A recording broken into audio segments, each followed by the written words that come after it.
considering duality as opposites and inherent in all that is something, is fundamentally a system. Therefore, the sine wave is a plus zero minus or action and reaction.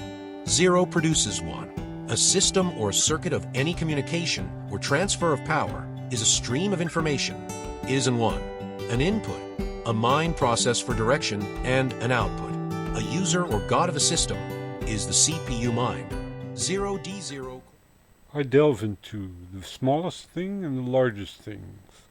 So in order to make a connection between the two, and that's my system.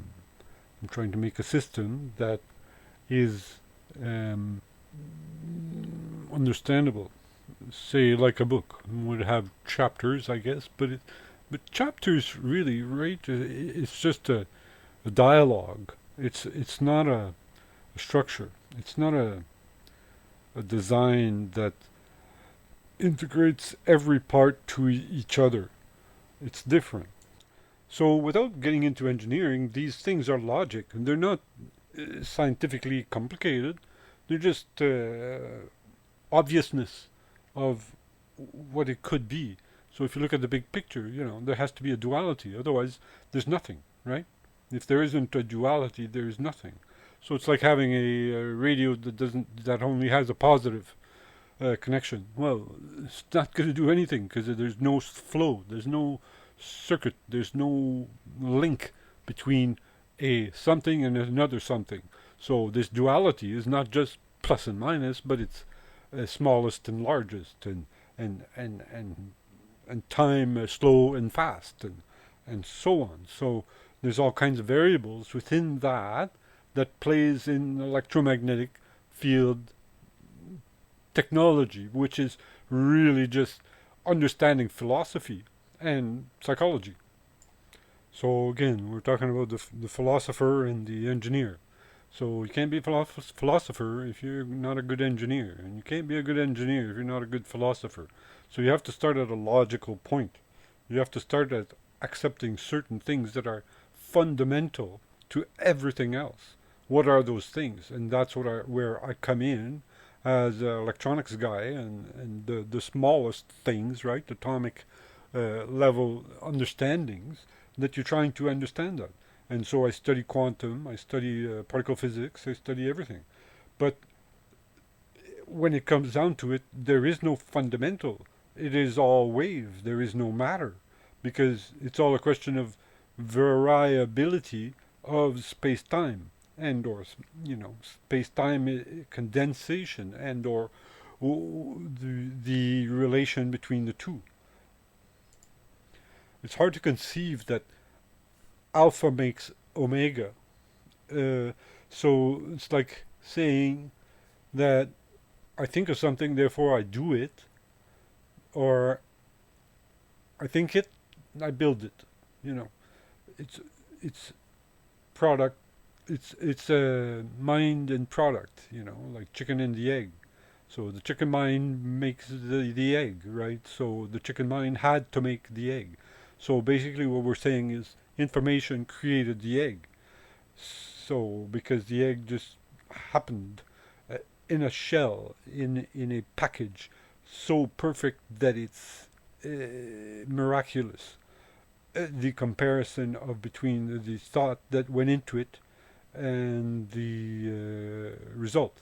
So one has to be as strong as the other. So there's a perfection between the two.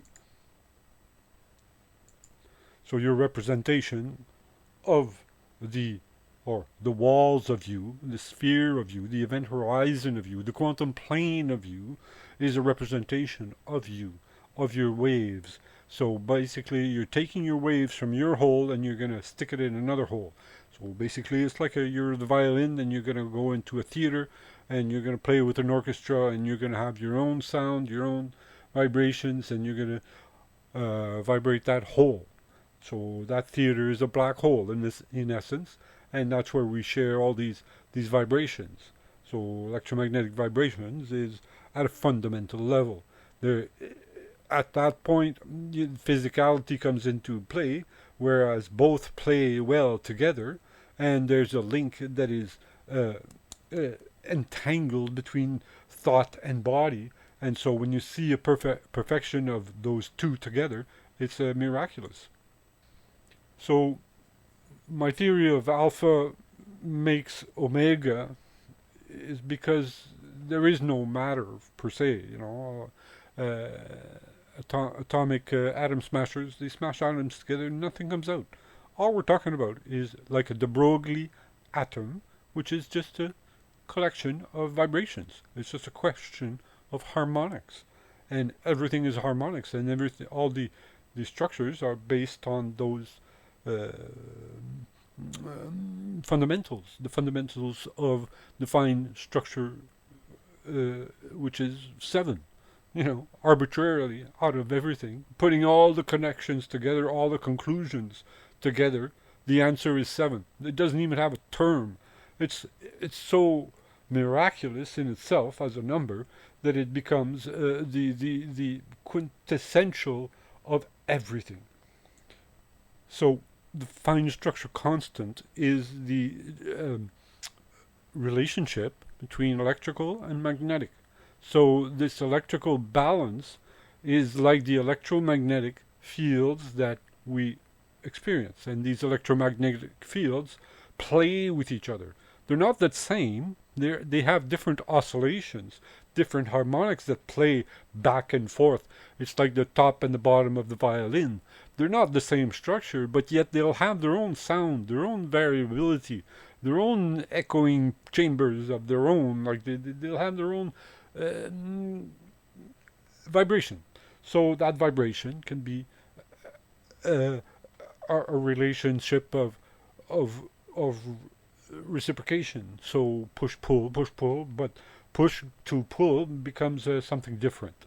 So what I'm trying to relate is that there is a composition side and there is a solution side. So the information becomes solid. So basically information is light. Light becomes slower in a different space area, and it'll react differently. It'll be slower, but it'll be a more of a physicality to it. It'll be more solid.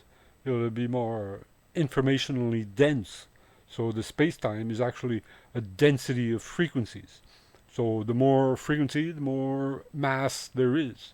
And mass is really a strength of electromagnetic fields. So a push-pull of those two things. So, if you can equate fire to creating heat.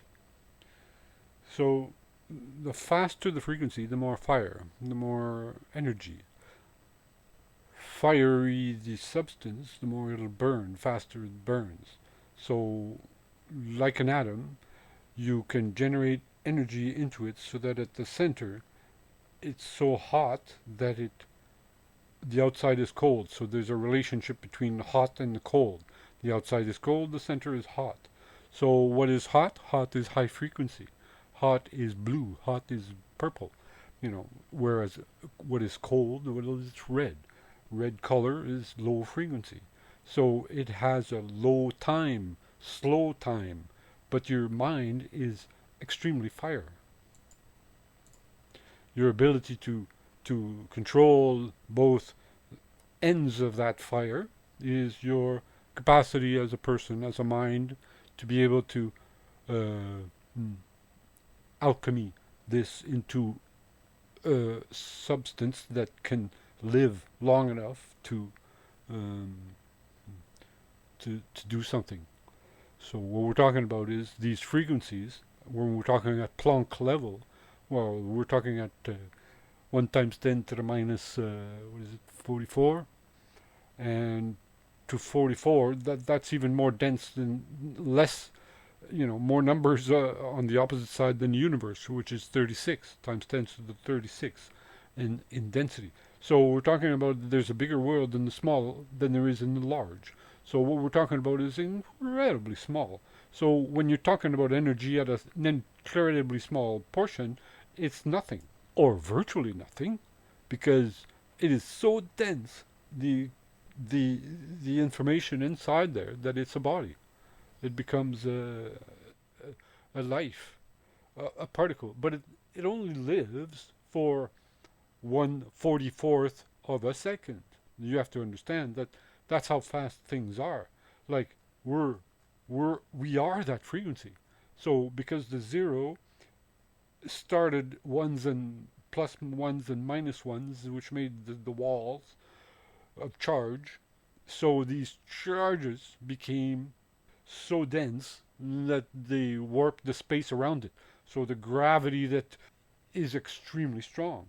So the duality of positron electron is so strong that they can't touch each other, but they certainly have a vibrational effect. And so we have to become controllers of these densities, these packets. And so we are gods of mind and bodies of, that's the outcome. But it only lives 1/18th of a second, an attosecond. That an atom lives. As soon as it, gets close, the charge dissipates because the harmonics become one with some other one. It falls into another hole that you fill with that quantity of information, that atom, that electron that caused that other field to become something and not just nothing. So we are transmitters of these packets of information. I just want to make you understand that I don't think I know everything, but because that's my domain, which is from nothing to everything kind of thing, and everything else fails, everything else has low priority to me. So you have to understand that you end up building a cylinder, and that cylinder is a black hole of information. So it's all the information that I hold within my cylinder, within my mind. So my mind is a cylinder, so I build different branches off that cylinder, and that's what I try to express as holistic as possible. So to be cogent of trying to explain life, the universe, and everything in a coherent and understandable for everybody is challenging, to say the least, because you end up trying to theorize and commonalize something that is possibly complex or mathematical, or people just go la la la la la, not listening to this shit. That's too complicated, and get away from me. But I'm trying to tell you that I'm trying to be humble in what I know, but humble is not because I think I'm better than everybody else. I'm just concentrated. I'm more dense. I guess I am a box, I guess, but I like to think that my box breathes in information as much as puts it out. So the bigger your box, the more you breathe, the more in and out of information you do. So it makes me a motor mouth, and you'll find that most smart people tend to motor mouth a long time, and they'll give speeches in oration, like I'm Horatio, like to people. I think they think that I'm just a motor mouth, but really, what is coming out is my structure. What's underneath? What lie underneath? What is my geometry, my thoughts, my everything? So I try to transmit that at a less dense way. So, but it takes a lot of words to do that. You have to be eloquent. You have to be charming. You have to be not trying to push it down onto them. You gotta learn that 1 and 2 is, and be irritating like a scientist. Like, there's so many that are so brilliant, but are so painful to hear, so painful to listen to. Can we stop trying to be something so special that we cannot relate anymore to the regular society, regular world, regular people? Well, no. If you can't relate to other people, well, what good are you? You're just a little black hole somewhere in the middle of space, and nobody hears you. So that's hell to me. That's where you can integrate with other people. And I came to Earth to integrate with other people and to get other opinions and to build on mine. So, but if nobody talks to me long enough to put details and systems together, well, it doesn't bring me a whole lot. But that doesn't mean that they're not smart. They have their own smarts of their own cylinders. Brilliant. It's just because we have different cylinders, but they can't explain their job more than me. So we're all stuck in these specialties of our own our own wants and needs, our own development. We develop branches of ourselves that at the core we have a trunk, sure, that we relate to the rest of society, the rest of the world. We connect to the world. So, yeah, we have to make a cogent effort to link between the high level and the low level. So you have to be the philosopher and the engineer, but the philosopher will say, okay, well, yeah, I know it's complicated, Virginia, but you have to be able to assess what you see. And so what you see is what you get. But if you don't spend time enough to analyze every single detail of that one thing, well, then you don't know that one thing. Many people know that one thing. They're specialists. They're so special, but it can't be related to other people. Like it's like high-level programming or deep-level electronics. It's just beyond trying to understand the jargon of that is impossible for somebody that's outside of it. So how do you become a specialist when you can't have the jargon of every single black hole of information that some people, form groups of this black hole and or corporations and or systems that interrelate with each other without even having a physical contact. So there's philosophies that are living at other locations. So everybody has a philosophy, but basically that's the operating system of the protocol. So the protocol sets the rules, and the system, everybody feeds that system, feeds that zero. So we're building black holes, and like the de Broglie atom, that's a black hole, and we're building we're giving structure to a point between A and B. So why would we choose A over B? And that's the chaos theory, whereas the positive and the negative of everything has to be balanced, has to be fought together. There has to be a duel there. There has to be a conclusion that from these two opposites that become one. And that one is that proton that escapes, that electron-positron pair, and they're called fermions. And these fermions, like the X17, has been detected, and it's a stable plus-minus field.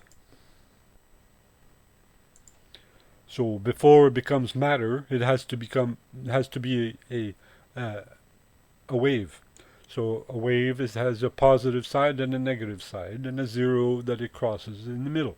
So really, the one is relating to the B side, or the plus side to the negative side. So the negative side is feeding back. Okay, well, you said this, yeah, but there's this, but that, but this, but that, but this.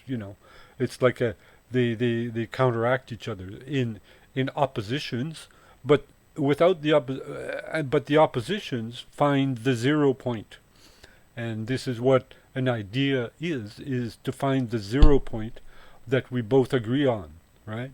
So what we're trying to do to people is to make it understandable to both parties and to be on the same level and the same push-pull together. So the thing is to be stable and to have a stable relationship, like the X17 fermion electron pair, that it stays stable a long period of time. And so we know now that if that fermion electron comes into a medium, well, then it'll densify into a particle. So that particle is the de Broglie atom, which is a, a congregation, a structure like an eyeball, really. And they'll have lines that are integrate between each other, and they had fights, and everything integrates into itself. It's like an ant hill that red ants against black ants, and there's an outcome. Whatever it is, there's an outcome. So that is the body. That is the projection of the mind to the body, which is temporary. So everything is flow, everything is transition between one phase to another phase, and that's what really the waveguide does. It creates the geometry. So the geometry is the body, which is the fixed part of, or the order, order versus chaos, but the chaos is there's a relationship between everything. There's a duality, and they dual between each other. It's not just different. It's not just opposition. They dual between each other. It's like the DNA test. You're dueling the electric, the magnetic forces. You're balancing, measuring the differences. Like the good and evil. Yes, no. Everything has a duality, but the good and evil, well, when you're talking about a specific thing, well, a certain, whatever it is, will have a certain amount of evil and a certain amount of good. And we have to balance the two, okay? So if I slap somebody in the face, well, I'm going to get charged for it. Well, okay, well, there's action-reaction. And every time, everything that you try, you kiss them, you're still going to get arrested. There's rules, and there's a battle protocol, too.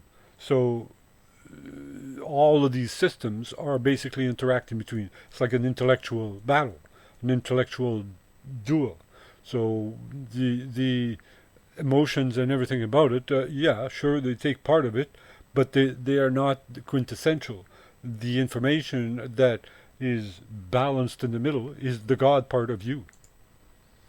So out of nothing comes something. You can't have anything if you don't have polarity, if you don't have this duality between two forces, like the fermion, X17, the electron and positron. So they relate to each other. It's like the father and mother. It's like the father and son.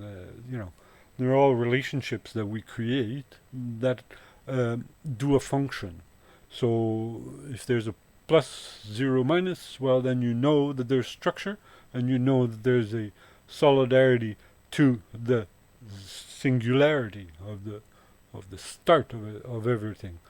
But there is no particular singularity, because it's a duality right from beginning.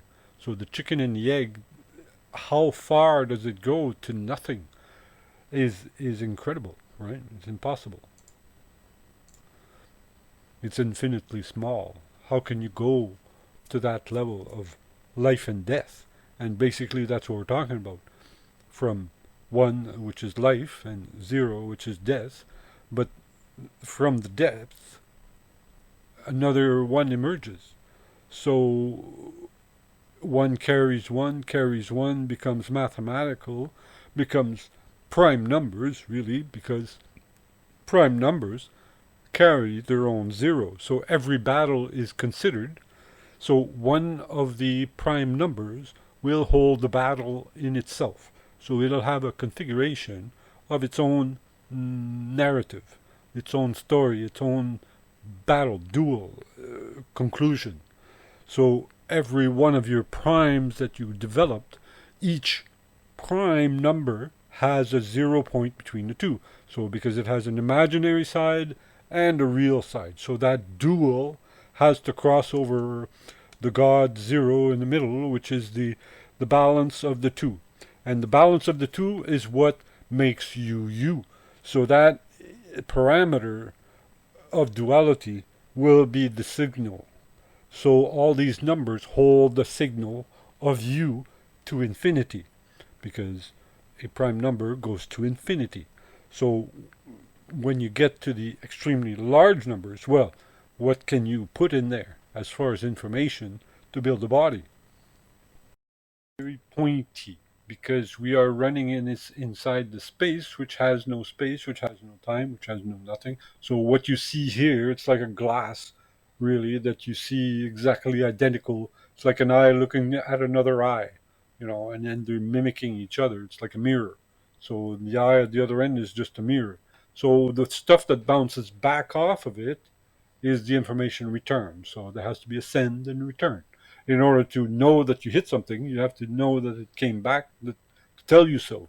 So it's like RC vehicles. If you don't see what you're doing, well, you could be, out in nowhere. So there has to be a reciprocal thing. That's what love is, and that's what electricity is, and that's what electromagnetic is. Everything is.